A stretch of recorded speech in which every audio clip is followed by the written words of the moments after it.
धर्म के मार्ग पर चलने के लिए या धर्म के लक्षणों में ईश्वर को मानना अनिवार्य शर्त नहीं है। यह बात ध्यान में रख लेना।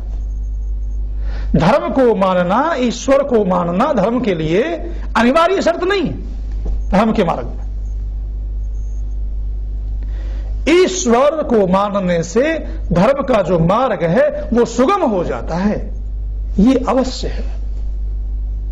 क्योंकि जो ये व्यक्ति जान लेता है ईश्वर सब जगह है, वो जहां भी हम पाप कर्म करते हैं या धर्म कार्य करते हैं वो हमें सब जगह साक्षी भाव से देख रहा है, तो हम पाप कर्मों से बच जाते हैं और अच्छे मार्ग की ओर चल पड़ते हैं। ईशोपनिषद यजुर्वेद का उपनिषद है, अंतिम अध्याय, उसमें यही कहा गया है कि परमपिता परमात्मा को सब जगह व्यापक मानते हुए अपने कर्मों का निर्वहन करो, अपने कर्तव्यों को करो, तो जीवन में कभी भी दुख नहीं उठाना पड़ेगा। ईशावास्यम इदम सर्वम यत् किंचित जगत्याम जगत। इस संसार में जो कुछ भी है वो सब ईश्वर से ढका हुआ है, उन सब स्थानों में ईश्वर है। इसलिए ईश्वर को साक्षी मान करके यदि कर्म करोगे तो तुम कभी भी संदेह भाव में नहीं पड़ोगे। अगला मंत्र यह कहता है कि ईश्वर को साक्षी मान करके कुर्वन्ने वेह कर्माणि जिजी विशेषतम क्षमा। वेदोक्त धर्मयुक्त कर्मों को करते हुए 100 वर्ष तक जीने का प्रयास करो। कैसे कर्म करो? धर्मयुक्त करो, वेदोक्त कर्म करो। उन कर्मों को करते हुए ही 100 वर्ष तक जीने का प्रयास करो।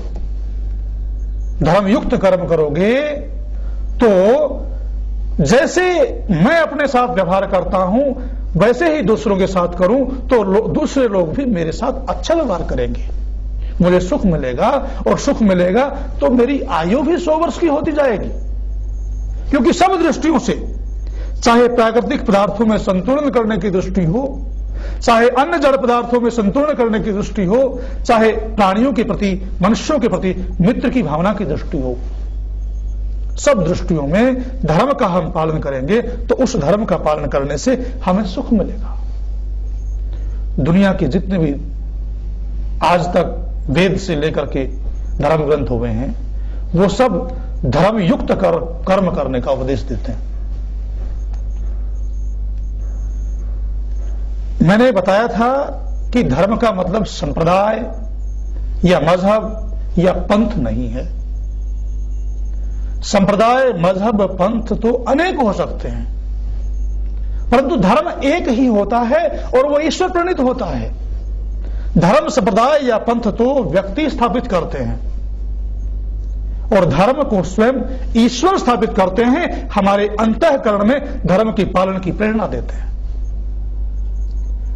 हम जब कोई गलत काम करते हैं तो हमारे हृदय में जो आवाज आती है, भय, शंका और लज्जा उत्पन्न होती है, वो परमपिता परमात्मा की ओर से होती है, और आनंद, उत्साह और प्रीति की वृद्धि होती है, वो भी परमपिता परमात्मा की ओर से होती है। धर्म में और संप्रदाय में मूलभूत अंतर है।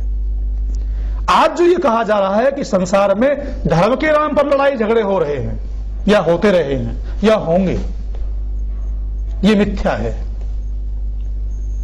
वर्तमान में लोगों को धर्म की परिभाषा समझ में ही नहीं आ रही है, धर्म क्या होता है ये जानते ही नहीं है।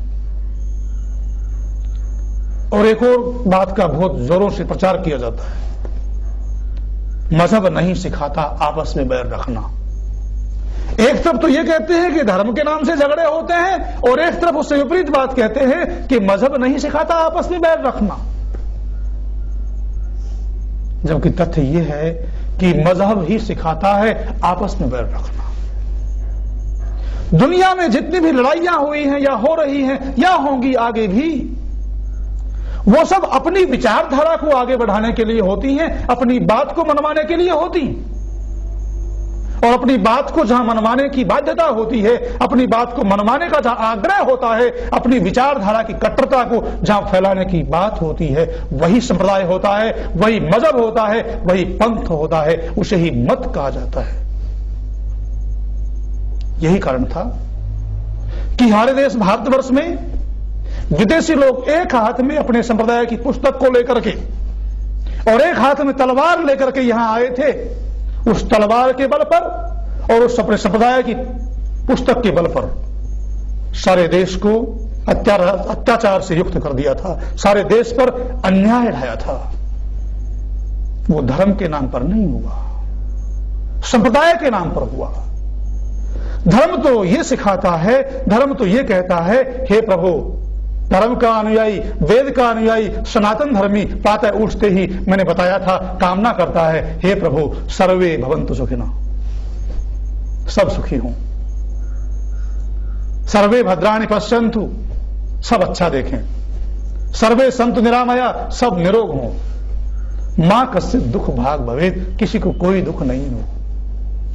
सनातन धर्मी तो यह मानता है कि चाहे वेद को मानने वाला हो या न हो, आस्तिक हो या नास्तिक हो, राम को मानने वाला हो या रहीम को मानने वाला हो, कृष्ण को मानने वाला हो या अल्लाह को मानने वाला हो, हे प्रभु सबका कल्याण करना।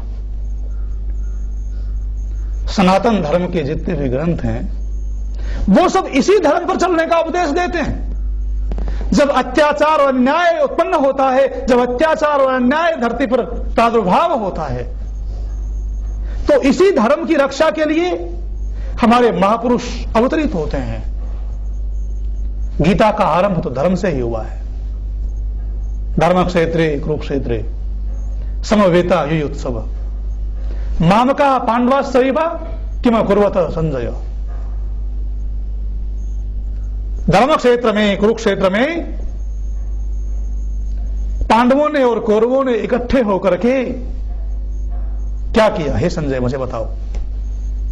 धर्म से प्रारंभ होता है, क्योंकि अन्याय और अत्याचार किया जा रहा था, कर्तव्यों का ठीक ठीक पालन नहीं हो रहा था, दूसरे के भाग को, दूसरे के हिस्से को हड़पा जा रहा था, द्वेषाग्नि सुलग रही थी।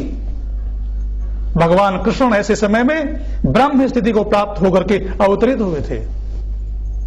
और क्या कहते हैं गीता में, परित्राणाय साधूनाम विनाशाय च दुष्कृताम धर्म संस्थापनार्थाय संभवामि युगे युगे।